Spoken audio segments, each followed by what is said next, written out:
little bit of backstory. I was in charge of creating the guest graphic for today, and there was about 300 photos in our Dropbox of different photos of all the drivers to sift through. And I was like, this is pretty tiring. I'm not finding exactly what I want. So why not? Let's go back through the source of yourself. And after 10 years of digging, 10 years of going through social media, I came up with, in my opinion, my favorite guest graphic that I've done so far. Apologies for the poor cropping on this. I had some issues getting it to StreamYard. But without further ado, welcome to the show, Hey, Caden McQueen. banging. Absolutely phenomenal picture, man. That's an old one. That is a very old one. Gotta say, this was 2014 at the British Grand Prix, no?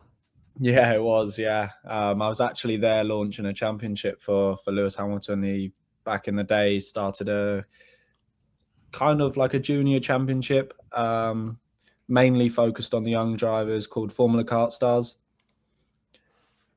Yeah, and so we all got invited down to the British Grand Prix, and yeah, that's where it was launched. Absolutely, and I mean, you had a lot of success as a young driver. You kind of worked your way over throughout the UK, but I mean, first few weeks in America, driving kind of, I guess, don't want to say full time, but certainly consistently in Orlando. How's that been to this point through the first couple of weeks? Yeah, for sure. It's very different. Probably for the better. It's almost like starting again in a sense of keeping you motivated and wanting you to do better, because it's sometimes a new start's good start. So yeah, I've enjoyed it. I've enjoyed working with the Energy team. I think the brand that they've got is very good. I think the kart's really good. I think the people in the team are very good. And I'm also enjoying the American side of things. It's all run very differently, but yeah, it's good. It's very good. What have you? I guess would have been. I wouldn't say growing pains, but what have you found different about the US than over in the UK? You guys, especially here at Kart Chase, definitely push the content a lot more, push the driver profiles a lot more, and for me, that's a big thing, especially when a sport is so expensive. To be able to push a driver profile is very, very important, and will end up attracting a lot of people from around the Europe way. I think you'll probably find that a lot more drivers will come over the years, and purely for that. I just think there's a lot more opportunity out here, and I think you guys do a really good job to push that. Yeah, firstly, thank you for that. Always kind words. How have you liked the food out here? I know it's very different, but how have you liked the food out here? The meat side of things, good. Anything sweet-wise, chocolate-wise, I hate it. Like back at home, what if I want a twirl? I'll go to the shop, buy a twirl. No way. Not doing that here. So it's not that I should be eating that. I'm supposed to be a racing driver, but anyway. Is that a Twizzler? Is that a Twizzler? No, it's a chocolate bar. It's just a Cadbury chocolate bar. Yep. Oh my goodness. Yeah, the chocolate and the sweets back at home are a lot better. Well, that's honestly it's all part of growing pains, but I'm sure you'll get adjusted. I know you're going back to the UK also in a couple of weeks, right? We were taking a look at your schedule actually on the grid before you went out for your race. I guess what's it kind of looking for you moving forward? Yeah, so obviously we've got the next Rotax round this weekend, and then we have the Scusa and Rock all at Orlando. After that, I fly back on the 17th, I think. And then I have a couple of weeks at home, which will be nice to go back and see family and everything like that. So that'll be nice. And then I think I'm back out in March, early March, probably the 9th, to get ready to go to Daytona. Mm-hmm. Then we're in Daytona for a week and go straight to Texas for 2 weeks. So yeah, very busy, very busy. Even whilst I've been here, some days it's been 7 days a week at the track, testing, yeah. So it's been very busy, very, very busy. Hopefully next week I'll have a couple of days off and be able to go do a bit of tourism. Great, yeah. It's always a good time, and I'm sure if you guys have a week off in Texas is a good place. I'm in Texas right now. I'm from Texas, and honestly, go to a boot store, go to a Cavender's, and it'll open your eyes to to a world that you have not seen. That's one thing I can tell you to do. But before we get into, I guess, your story and how you kind of came up, let's take a look at your first couple. Here comes Caden McQueen. Let me actually mute that real quick first. My apologies there. I'll get into that. Give me 5 seconds. Here comes Caden McQueen. Henry Bodette said we needed to be looking for this quick Brit. He's been able to get by his fellow countrymen. All right, I couldn't get it muted, but we're just gonna watch it and then we're gonna come back. Here comes Caden McQueen. Henry Bodette said we needed to be looking for this quick Brit. He's been able to get by his fellow countrymen there.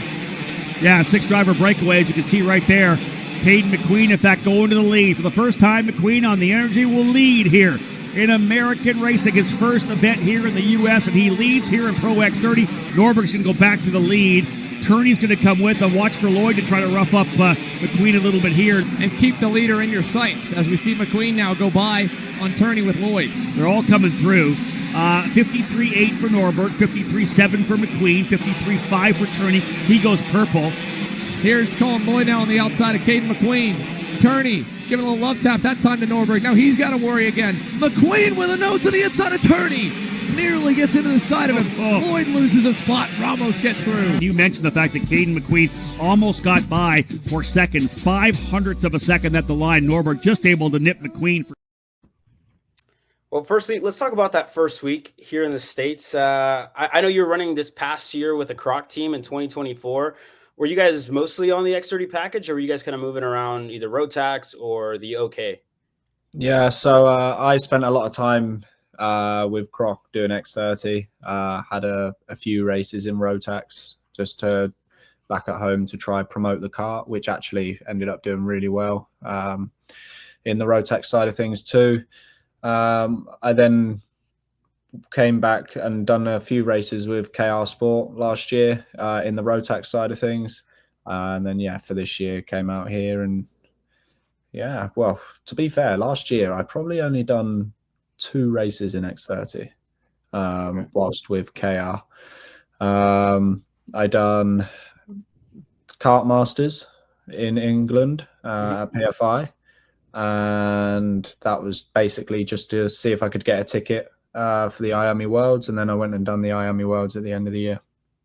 Great. And how did the deal with Energy come together? When did you get the call? And when you heard the US, what was kind of going through your head at that moment? Yeah, for me, it's a big sacrifice, you know, to come out here and do this, the other side of the world from what you're used to, and leaving everyone at home. Yeah, it definitely took a little bit of thinking, but at the same time, I thought, you know, sometimes you've got to put all of that to a side and do what's the best for you, and it's something different. And like I said at the start, you know, when you do something for so many years, go back to the same track after so many years, sometimes you just need something to start that fire again. So, yeah, I was definitely interested from the moment I got the phone call. It was probably about the 13th of December, I think it was. And then they said, look, you know, if you're interested, we want you to fly out Wednesday. And that was the 15th. So I had 2 days. And if I'm honest, pretty much within the first 5 minutes, I said, you know what, I'm going to do it. You know, what's the worst that can happen? If I go out there, do the test, and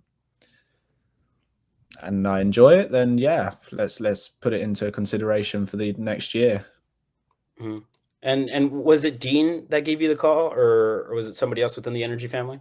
Yeah, there was a few people from the Energy family, but mainly I dealt with Dean because obviously Dean is now running the team out here with the Kennedy family. So yeah, basically most of it was dealt through Dean. I've known Dean for years.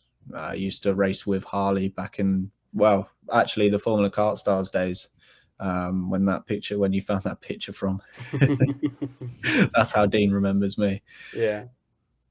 And I guess nextly here, you said you've been doing it for a long time and wanted to reignite that fire. What was the start of karting for you? Like when was the first memory that you have in karting, and how did you get to where you are today? Well, for me, Martin Hines and Luke Hines had a big part in them. And for you that don't know Martin, he basically helped Lewis back in his day get the deal with McLaren. He also had a big store called GPR, which was located at Silverstone. He sponsored all the big Formula One weekends there, MotoGP. So yeah, he was a very big name. Back in the UK, he was also known as Mr. Karting. He had his finger in everything. Very well known man, very knowledgeable, and was able to put people in the right place. And I've known Luke since I was probably about 7 years old. I was actually the last person to be signed by Martin for the Zip Kart factory team back in probably 2011, I think it was. Yeah, before he passed. It might have been before that, actually. But yeah, so that's kind of where it started, really. Martin picked me up and put me on the program, and yeah, just went from there. And then unfortunately, when he passed, Luke then took over that for me and brought me into the world of motorsport. And obviously, how old are you now, Caden? Just turned 21. Just turned 21. So I guess, talk to me about that middle stage in your career, obviously kind of leading up to this past year. What were you kind of into? I would say your senior days of karting. Yeah, the senior days of karting, the first year of senior I done was very, very successful, and it was almost where are we going to go from here? My family never really had the budget to go take me down the single seater route or the GT racing or something like that. So I was always working hard to earn the money to put back into racing and working hard to get the sponsorship. And this is why, for me, if the US scene was as big as it is now back then, I would have probably come out earlier, because you guys help the drivers be able to do that, because you actually create a profile for them. Over in England, it's a lot harder to do that. You've almost got to spend a lot of time creating your profile. But I think you guys do a really good job to actually do that and take a little bit of pressure off of, the kids and the families at home, because I feel like you give a lot more opportunity to do anything really, and gain sponsors, because you have the social media platforms, you do promote the drivers, you do share all the content, and I think it's a really important thing. And when you were kind of over in the UK, over in Europe, I mean, how aware were you of the growing presence here? I mean, seeing kind of more drivers from the UK coming over, as well as kind of what we were doing on the broadcast scene and kind of the growth of the US competition. Yeah, I saw a few clips on Instagram and TikTok and stuff like that from you guys, and it always looked interesting. It was always fun to watch. Obviously, knowing Kai came over here last year for a few races, he really enjoyed it. So obviously, when I got the call about it, I did also talk to him about it and see what he thought. But yeah, if I'm honest, I wasn't aware fully. I knew that there was racing here. I knew that you guys pushed a lot for the racing, but I'd never properly looked into it until that call, obviously. Mm-hmm. And so now, like a month into your journey, I guess, what things have surprised you, and kind of, for good or bad, what have you noticed about US karting? It's really weird. Like I've raced in all of the countries, like Europe, Spain, Italy, France, obviously England, done all of the European championships, and it's weird. The American scene is almost like it's like 5 years behind in some senses, like the way the track layouts are, the way the teams operate, the way some of the events are run. It's almost like 5-10 years behind. But then on the other hand, like the food services that you get at the tracks, if I'm right, the Veros and stuff like that, they follow you guys around or follow the events around. The hospitality side is a lot better here. And you guys with the media is definitely a lot better here as well. So there's pros and cons to it. Some things that you see, that how they run the events, you think, why do they do it like that? But then other things you go, do you know what? That's a really, really good thing. So yeah, I think it's a bit of a mix and match. Some things are really good, some things are far behind. Can you elaborate a little bit on the things that you really feel like are behind here? You talk about how it's ran at some of the racetracks, but what's different? Well, a prime thing for me, like on the weekend, you've got the flags for the starts. In all of the European tracks and the British tracks, we have something that they call a digiboard. It tells you how long's left or how many laps you've done. It also then comes up with the warning flags and the numbers on the screen, and just little things like that. If for me on the weekend, there was not like the Scooter event where there was 2 flags waving saying that there's 2 laps to go, then the last lap.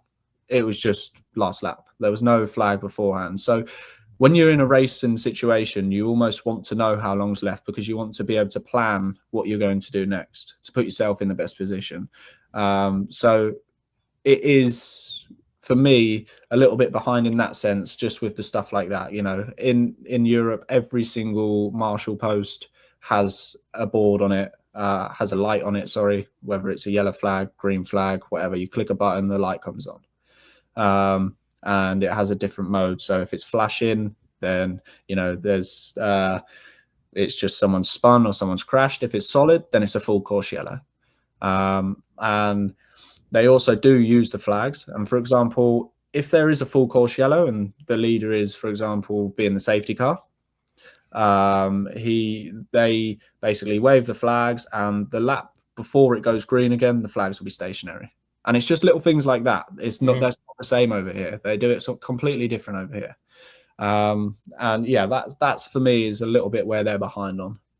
Yeah, it also varies from like series to series here. Stars is actually one of the series that I know we were kind of talking a little bit. You guys were kind of eyeing events. Stars is actually one of those events that does have those kind of lights and stuff like that. But I completely agree. It's just a matter of time. Yeah, and for me, a big thing as well is having track cameras. Like if for the British tracks and the European tracks, if there's an incident, they have cameras on the track there for that purpose. Whereas I don't know what the rest of the track's like, but obviously I've only been to Orlando so far, but there's not that many track cameras, or any, if there is, that can actually, the stewards can look at and go, right, okay, well, no, I can prove that because it's on my camera here. And I think that's really important as well, to make everything more fair so that they can actually kind of make it more fair and consistent with the rules. Yeah. Well, speaking of rules, what's like a compare and contrast of kind of maybe officiating from what you see here in your limited time here versus what you've seen over obviously the UK? If I'm honest, I think it's fairly the same because, most officials follow a book. They all follow a rule book. So it is pretty similar. I wouldn't say there's much difference. Like I got called up to the stewards this weekend. Actually, not for my fault. I just had to go in there. And, they ask the same questions and they do the same they go through the same kind of role as what they do anywhere, really. So for that bit, I think they're okay. It's good. So, kind of piggybacking that, I feel like there's this narrative that gets pushed out that, and they're really aggressive, right? And then they come here and some of the things don't fly. Have you felt that so far, that you feel like some of the things that you were allowed to get away with in the UK you couldn't do here? Yeah, I actually had this conversation on the weekend, like little things like when you're defending, for example, if you're going into a corner and someone defends, we're going around a right and someone's defending, but then they move back out, you can get a penalty for that. And for me, I don't think that's right. I think if you're defending and someone doesn't come to you, you should be able to move back out because that's part of racing. Because if not, it's easy for them to get a switch back and stuff like that. I just think it's a skill to know when to move back out. So for me, it should be allowed. And it's just, it's silly little things like that will make a big differences in the racing. It's funny. I've actually been penalized for that. Yeah. In 2018, it was a club race at Trackhouse, and Xander was officiating, and Xander gave me a penalty for that. Bad That's boy. a fun fact. That's a fun fact. But yeah, for me, like, if there's no contact, then it shouldn't be an issue. If you defend and then decide, okay, I don't need to defend because they're there, then move back out. If there's no contact and you're not put anyone off the track, I don't see an issue with it. Okay, so you touched on contact a little bit. Is it rougher in the UK and in the European side of things than it is here? I think it's different. Like for me being an outsider coming into America, I think a lot of people will want to try be a little bit rougher with me, especially because they have a big thing that all of the English people are really rough. So they almost have to try and make their boundaries known, if that makes sense. So I think yes, it is rougher. A lot of people will just crash into someone because they've done something silly or something from a couple of months ago. Whereas here, I think a lot is let slide. If there's an issue, it gets dealt with. It's done. Yeah, and one of the cool things I think seeing you, Kai, and Brandon talk this weekend, I went up to you guys and obviously all jokes when I said this, and I was like, man, there's so many Brits here now. Like this is not fun anymore. And Brandon goes, yeah, mate, like we're not here to take part, we're here to take over. And I stood back and I was like, wow, like that was kind of like, how do you feel, I guess, being one of the guys that's opening the doors for a lot of guys, obviously from the UK and other places over in Europe, kind of being the pioneers of like starting to come back over here and I guess take the fight to some of our guys? Yeah, for me, I think, without being big headed, I think anywhere the British people go, they're always at the front. And actually, when Brandon said that, it did make me laugh a little bit, looking at them. They're all at the front of the grid and we're like, actually, yeah, kind of. But obviously, that's not in our intention. We're just coming over here to enjoy ourselves, do something different, and enjoy it. So we're not doing that. We're not coming over here to try to do that before anyone gets upset or I end up getting crashed into on the weekend and I say, why did you do that? Well, you said you're coming here to take over. But, no, that's not the case at all. But I think a lot of people do actually look at it in that view. It's quite interesting that he did say that because, like I said, wherever we go, we're always at the front. And I just think that's because the level of our racing back home is very, very strong. Mm-hmm. Some of the best drivers in the world have come out of England. So I just think that proves our point as well. But I don't really think I have much more to say about that. Yeah. I was going to say, just off the last weekend, though, you would say that it's the Canadians taking over. Yeah, for sure. They were very strong. Laurent done a really, really good job. To be fair, all of the RPG boys did. They were all there fast enough. And Laurent, I heard him say earlier, I was watching before I joined, him say about the tyre situation. I actually think RPG did do a good job with that. I don't think they were at any disadvantage towards the end of Sunday. I think they were actually quite equal. But yeah, for sure, for the point situation, I think they've done a really good job for the championship points anyway. To go out and dominate the Saturday, I think put them in a really good position for the Sunday. Yeah, and I guess next we'll hear our producer Riley Kane actually made a good point. Going back to your previous question, what is it about England that I guess helps produce the level of drivers that you guys have produced over the years? I just think of how we race hard. We race a lot harder. There's no waiting around. We're always fighting, and it's always bunched up. I think our tracks as well allow it to be a little bit more bunched up, so therefore creates a little bit better racing. And I think that just then helps everyone's racecraft. And we do so many days on track. There's so many tracks that are open in the weeks, and a lot of people are on the tracks in the weeks. And obviously in this sport, you have to be on the track to learn. I think that's a big part of it. The only time you are learning in this sport is by being on the track, and there is a lot of opportunity to be on the track there, even during the weeks. Yeah. And talk to me about Kart Masters. What's that week like, or that month leading up to Kart Masters? What's that like? I guess leading up to that, what's like a week of that? How does that look? Yeah. Beforehand, we're always there testing. Last year, we was there for probably a week testing beforehand, maybe a little bit longer. The week of that is really good. That is a great event. It's probably the best event that England puts on it every year. The tension's high. It's a one-off race. Everyone wants to win, so everyone gives it their all. You see desperate moves happen all the time in your type of racing, with all the championships. There it's 10 times worse. Everyone's desperate because everyone wants to win. And when it's a one-off race, no one really cares. You know, the best saying for me that everyone goes into that race is, you either win it or bin it. And that is what everyone says, and that's the way everyone looks at that event. In America, it's checkers or wreckers. That's what it is over here. That's nowhere near as good as win it or bin it. Nowhere near. Well, I would say hold on. I was just gonna say wait till you race Supernats. That's all I was gonna say. Have you? I can't wait to do that event. Yeah, that is in my calendar for the end of the year. I can't wait to do that. So obviously that's like our Kart Masters. Walls are inches away from you, and again, you see the same thing that you were talking about with Kart Masters at Supernats, and obviously the level of the event is something else. Vegas, obviously being Vegas, always a great time. Luckily you're 21. You'll be able to enjoy it next year. You'll be able to enjoy it. But yeah, it's honestly a great event, and if you want to compare it to something, I would say it's good. I've never been at Kart Masters. I can't compare it, but Supernats has been a world-class event for us, obviously going there time and time when we do go back. So I'm sure you will definitely enjoy that.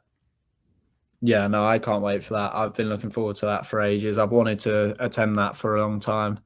So yeah, for that to be on my calendar for this year, I'm really looking forward to that. And next here, I kind of want to talk about our side. What was your first week here dealing with us? Obviously, a couple of guys want to go find you, like, hey, put your suit on, helmet. You have your media date. Come take pictures, and obviously paying for the live stream. I know you kind of complained at Xander for that a little bit too.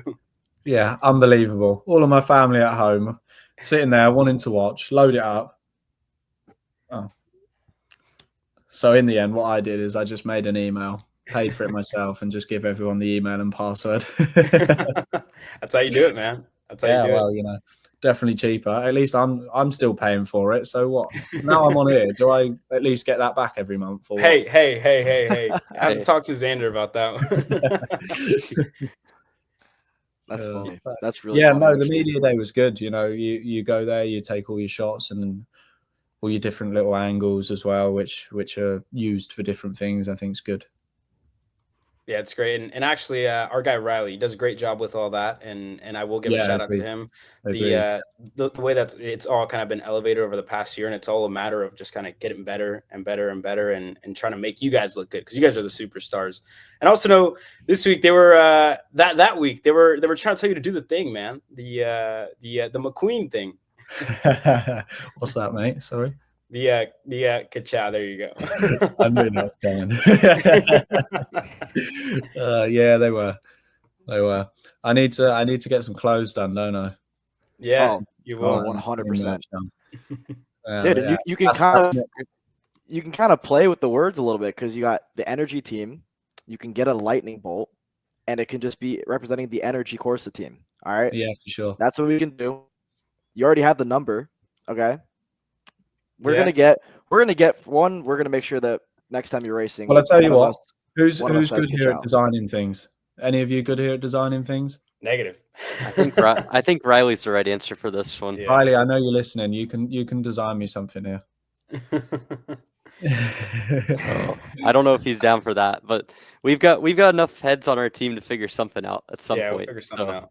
Some specialized merch for Mr. McQueen here. But nextly, I kind of want to talk about the energy team as a whole, because going in there, obviously I was in there this past weekend when we tried to put the onboard camera on you. Obviously didn't work. Our apologies, but it seems like the entire vibe and the feeling around the team is like everybody's happy to be here. It seems like the whole chemistry of the team is working that, so it's working out. Sorry, what's it kind of been like this first month here in the States, kind of working with a team, getting accustomed to something new?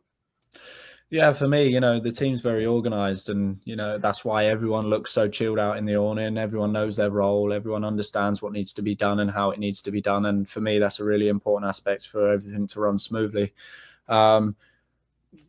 This is like their first proper year as running as energy team, and as a team as a whole. Everyone that's in the awning is all new to work together with. So everyone's got to know each other very fast. Everyone understands each other very fast now, and Yeah, it's good. You know, everything's chilled out. I think everyone does an amazing job. The team's operating very well, and to have 2 drivers in the team and both of them running up at the front, I think that says enough about the team and about the equipment. You know, the kart's good as well. So yeah, I think there's only bigger and better things to come from these guys, from myself and the team, because you know we're our 3rd week in running and operating as a team, and to do what we've done and achieve what we have in such a short space of time is really good.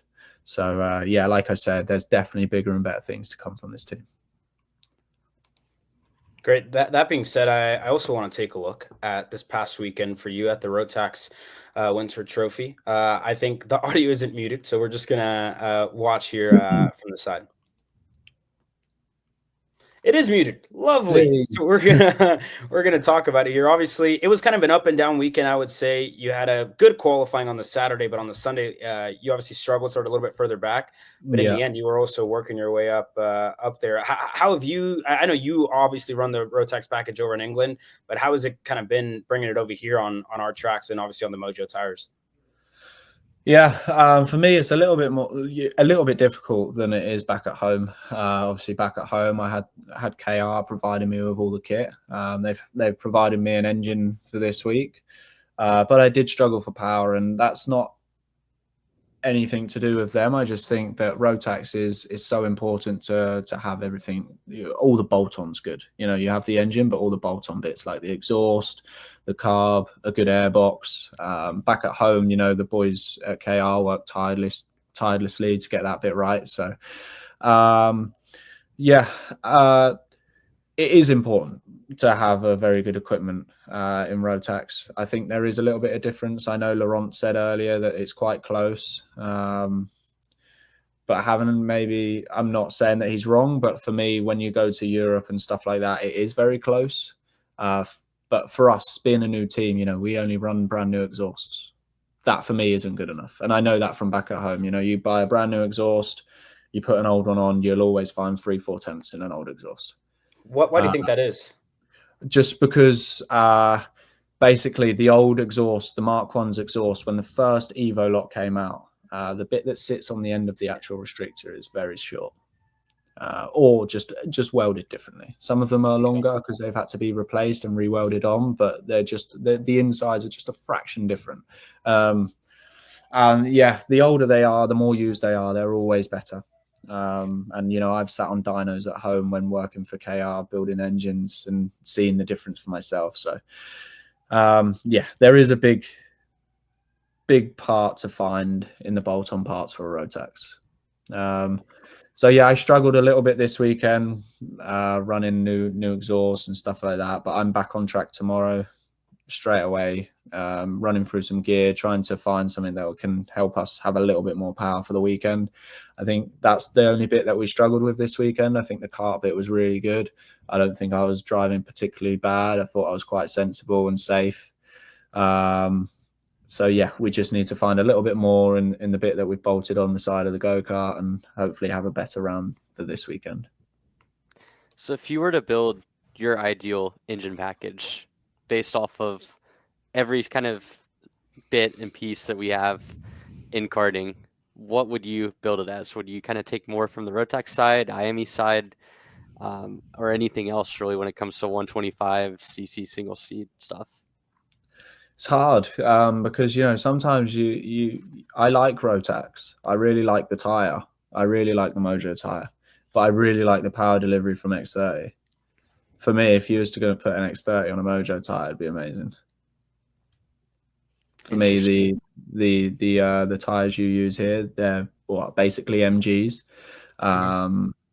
They're not grippy enough and they don't lay down enough rubber. Whereas the Mojos do the opposite of that. They are grippy and they do lay down the rubber. Yeah, that's one thing I heard from Kai, actually talking to him this weekend, and we also learned about it too. But he obviously was saying the sidewalls were kind of softer on the Mojo, and very soft. How is it, like, I guess back-to-back weeks? You've done it for so long, so I would say it's not a hard to adjust. But what are those differences that you do adjust going back and forth week to week from either an MG to a Levanto the week after to a Mojo? For me, the Levanto is quite soft as well. So there's not too much difference between the Mojo and that. Sorry, the Levanto, is that the one on the X30 or is that the one with the rock? That's the one with It the was rock. Yeah. I was just making sure I got that right. Learning all the new names for all the new tires coming out here is very confusing. But yeah, they're fairly similar in a sense. For me, the Mojo is the softest tire wall. The MG is a really stiff tire wall, so you can actually lean on the tire a little bit more, use the steering wheel a little bit more, and go in a little bit harder. With the Mojos, you kind of just have to brake a little bit earlier and have more of a rolling phase through the corner. And the Mojo tire as well, is when they get hot, that's when they start to lose performance. So it's really, really important to keep them at an optimal temperature throughout the race, really. Yeah, and obviously strategy for you guys this weekend. I think it was a used set of tires for Saturday, and then that same set you guys used it for Sunday. I guess now, having done what you guys did this past weekend and haven't seen, I guess, the differences, what's kind of your thought process? I know you're not going to give away too much, obviously, but what's your thought process, I guess, coming into rounds 3 and 4? For me, besides Kai, who obviously saved his tire for a very late period of time, he put his on in the pre-final. I think everyone was kind of almost in the same boat by the time it did get to Sunday's pre-final. Whatever way you look at it, someone actually made a very interesting point to me on the weekend about putting just 2 tires on, 2 new tires, and actually that's not a bad idea. I don't think many people will do it, and the problem is, when you're racing, you have to go with the majority, with whatever the majority do, because everyone's then in the same boat.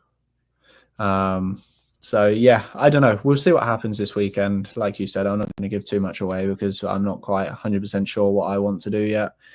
But we'll play it by ear, and yeah, maybe during the week of testing, I'll put 2 tires on one side of the go-kart and see what happens. See if if there's an advantage, NASCAR style, man.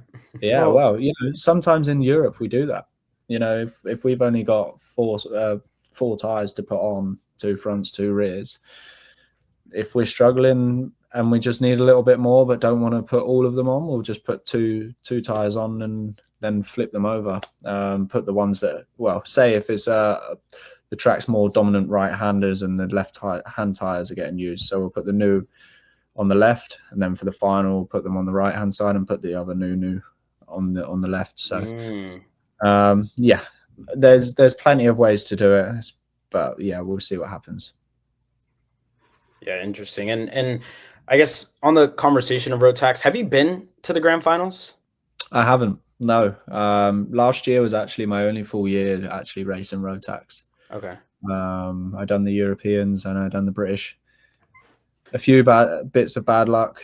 The European bit was quite hard as well because you couldn't drop around, and straight away in the first round at Genk, I got taken out in the final by my teammate. He didn't mean to, but yeah, it's quite hard when that's the case. But I think I finished somewhere 6th, 7th in the Europeans this year, which is not too bad. I'd never been to any of the tracks apart from Genk before, so yeah, to go do that, and yeah, it's quite good, and I enjoyed it, so that's the main thing. Yeah, so I guess not having been in the grand finals, I know now it seems probably a little far-fetched with how the championship kind of started, but there's obviously more opportunities throughout the year. We have the U.S. Trophy Final here as well. That's a Team USA ticket, but I guess there's different places where you can get it. How special would it be for you to go to the grand finals if that opportunity did arise this year or in the future? Yeah, for sure. I was there on just gone in Sano, there coaching and a driver.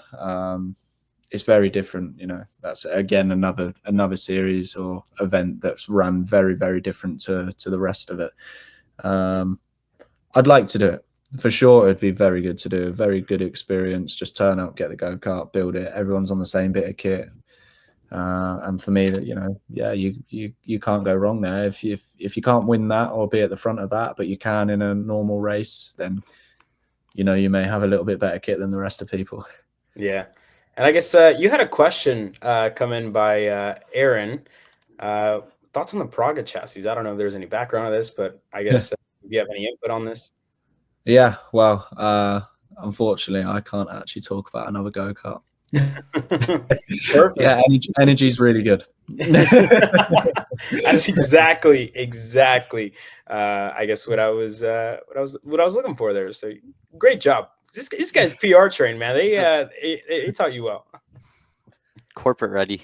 Yeah, it's great. If not, I guess we'll move on an outside perspective here from an incident that I guess went on this past weekend at the track. In between, obviously, one of your countrymen and Kai Hunter and Jensen Burnett. I guess it'd be good to have a driver's perspective from all of us, what it was like this weekend. But I guess having seen the event, what would you kind of say after I guess the incident? For me, looking at this was a racing incident. I don't know what you guys think. I can get it to play. It looks like Freezing. it froze a little bit. This is brutal. Played perfectly fine when we first watched it. Now it's Top tier stop motion video. all right. Is it gonna work this time? Yeah. Here we go.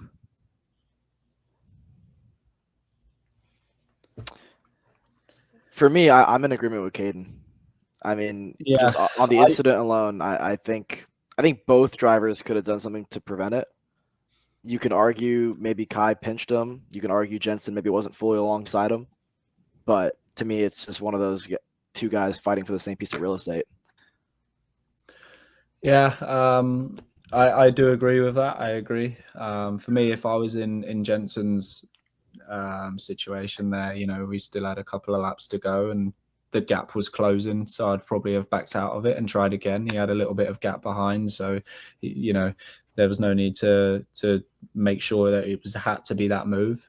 Maybe if it was the last corner, last lap, then yeah, you'd obviously stick to it. But when you see a gap closing, for me, if I was in that situation, I'd probably back out of it and go again. I don't know. It's a difficult one. I think the way that Jensen then clipped the curb, that's probably what actually then caused the crash. But at the same time, could Kai see him? Kai wasn't exactly looking right. He was looking straight at where he was going. Did he know he was there? So yeah, for me, looking at that is a racing incident. I don't think anyone meant to crash. I don't think anyone meant to swerve or make any contact. I just think they kind of connected and it come out at the worst possible way it could have. You strike me as a very calculated driver. I mean, I noticed that from the first weekend you were here for SKUSA Winter Series. Where does that kind of stem from? I just think it's an experience thing. When you've done so many races and raced for such a long time, I think the way I look at things is you've almost got to be a step ahead of everyone that you're racing. I think that's how you win a race. If you win it mentally, you win it on track. And if you calculate things, everything just kind of hopefully falls into your hands and makes it a little bit easier for you. So yeah, there's no harm in thinking about what you're going to do next. If you can almost think ahead, then you're almost ahead before anyone else is there. Yeah, and I guess going back to the incident here, given my input, I know Emery hasn't spoken about it either, but I honestly, watching it again, and we'll play it again here as well for those of you. Hopefully it loads here, but yeah, I'm honestly gonna have to agree with you guys about it, and you can argue that Jensen, obviously, he was I was obviously talking to him and kind of debriefing what he was kind of going through throughout the weekend, and he was just kind of telling me that he felt like Kai had an upper hand on the rest of the field this past weekend. Obviously, Kai building his own motors, a rocket ship of an engine for Kai. He did a phenomenal job with the power side of things, and Jensen was kind of telling me, he was like, yeah, if I let him get away, he's going to go and win the race on his own. So just, yeah, I would have to agree with you guys. It was a racing incident. And I think Jensen just trying not to let Kai get away in that incident. And obviously it kind of fell apart for the both of them. Yeah. And just one quick thing there that I just want to put in. We was talking about the power situation earlier. And you was just saying about how Jensen thought he had the upper hand. I want you to go, whoever's there this weekend, when you walk up that grid, look at everyone's exhaust. Look at Kai's exhaust and look at the rest of everyone's exhaust. Kai's got an old Mark 1 exhaust. I actually saw that. I saw that. How rusty was it? It was Honestly, when I rocked up to the grid and I see Kai's exhaust and I see rust on it, I was like, that's not, especially RPG being the class team that it is, you don't see rust on exhaust. But I walk up and I'm looking around, and it's funny you mentioned this because I was looking at exhaust and I see rust on Kai's and I'm like, that doesn't look good. And I see everybody else's are, they're obviously black, but like the shiny, clean. I'm like, okay, like these guys are good. Kai's looks a little rusty, which was now funny that you mention it because of your point about it. Yeah, This is also honestly, the older ones are the best ones.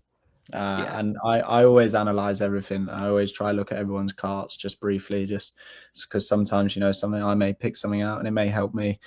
But yeah, like if you go walk up and down that grid, there'll be a handful of old exhausts. I know Laurent has one because I know exactly where his has come from.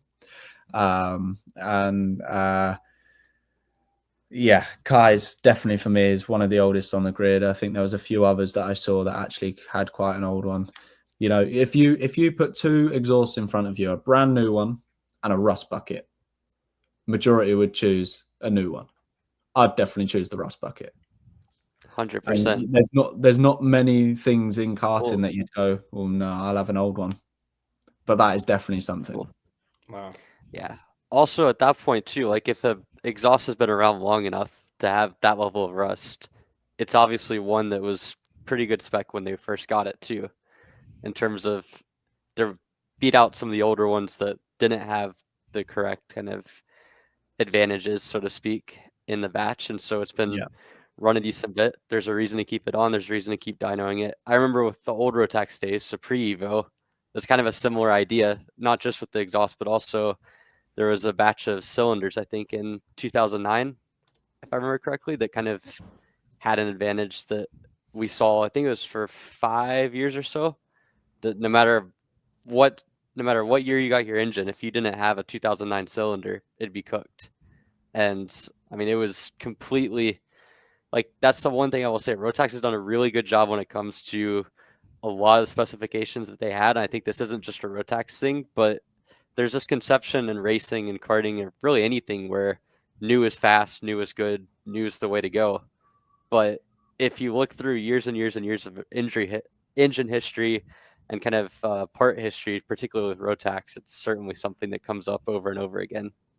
Yeah, and also Riley in our private chat brings up a good point. And this is for those of you at home, I started karting in 2021. I've actually driven a Rotax, but 206 base guy, I would say. So my experience doesn't go as well as these guys, and obviously nowhere near Caden's. But this is one of the stories that I found super interesting with the Rotax package was with the Minimax turbos, where and this is stories that I've heard, but you're on the straight, you get up, wiggle a little bit, and it just takes off a lot more than all the rest. And that's honestly, when you hear stuff like that, it sounds silly, but it's yeah, I know. I can't stop but laugh. But Riley's having a good time in our private chat right now. Well, it's not just that too. They introduced a rev limiter to try to limit this in I think it was 2013 for the finals. And there's a story of all the different ways that the mechanics would use to get around them. You'd stick one in a microwave. Wow. Overheat the crap out of it. Tried to work, didn't work. You had the dirt method where you would go down the straight, chuck it in the dirt for a second, and it would swerve left to right. You'd have the hopping method, which is I think the most like notorious Rotax method, and then you end up no matter what you would do, you would no matter what you would do, you had to try to break the traction enough to get it to rev up the engine. And so this was, no matter what the package was, a Minimax, it was the way that you broke the revs. And so that's another thing. Good point by Riley there in the chat, that like it makes out of all the stories I think in Rotax, the exhaust is one, the cylinders are one, but man, the turbos from the Minimax days is something else. Yeah, it's crazy. It's just people kind of going out of the way to like find that extra little bit of edge, and that's what our sports all about. But yeah, Caden, honestly, we're getting to the end of our segment here with you. And it's honestly been a pleasure having you on. And you're actually a hard guy to get on this show, honestly. We talked about this earlier. Tried to have you on a couple of weeks ago. And you obviously answered me, I think, later in the night. And I was like, all right, well this guy, Caden. And then I didn't go in until I gave you a little bit of crap about it at the racetrack. But it's honestly been a pleasure having you on. And it's honestly, seriously, we've had a great time, and going back and forth has been great. Yeah, no, thank you for having me on. I appreciate it. And yeah, again, things like this, great for the driver, great for a profile. So yeah, no, I just want to say a big well done to you guys as well for being able to do what you guys do for the drivers. Yeah, and we appreciate you. Honestly, we couldn't do it if we didn't have great personalities in it, like we have you. But at the end of our show, we always give a little bit of time for our guests to obviously promote themselves a little bit, where we can find you on social media and what you got coming up here in the coming year. Yeah, so my social media, I mainly use Instagram, which is just Caden McQueen official. And then for this year, yeah, hopefully I'll be doing the American stuff full time, and I'll hopefully see you guys all at all of the events. Yeah, it'll be great, and I'm sure we'll be seeing a lot more of you in the coming months. And enjoy your time off. Also, I know I'm not gonna. I'll see you at SCUSA, but I know after that, I'll say enjoy your time off and have a good time, man. And what day did you say you was going? You said you was going away to Orlando or something on next to Disney? Monday. Yeah, Disney. Tuesday. So Tuesday we fly in, and I think Wednesday you guys are probably going to be on track, but I'll for sure be at Disney. I might come. Hey, you can ride with us, man. Let us know. You've driven the same track for 6 weeks. I definitely won't be. Definitely will be having 2 days off next week. Great. I was at the track yesterday. I've had today off, and I'm back at the track again from now. Well, tomorrow to the end of the week, and then I'm gonna have Monday and Tuesday off next week. Perfect. Well, enjoy it, and we'll see you soon, man. Yeah. Well, thanks again. Thank you for having me, and yeah, I'll see you soon.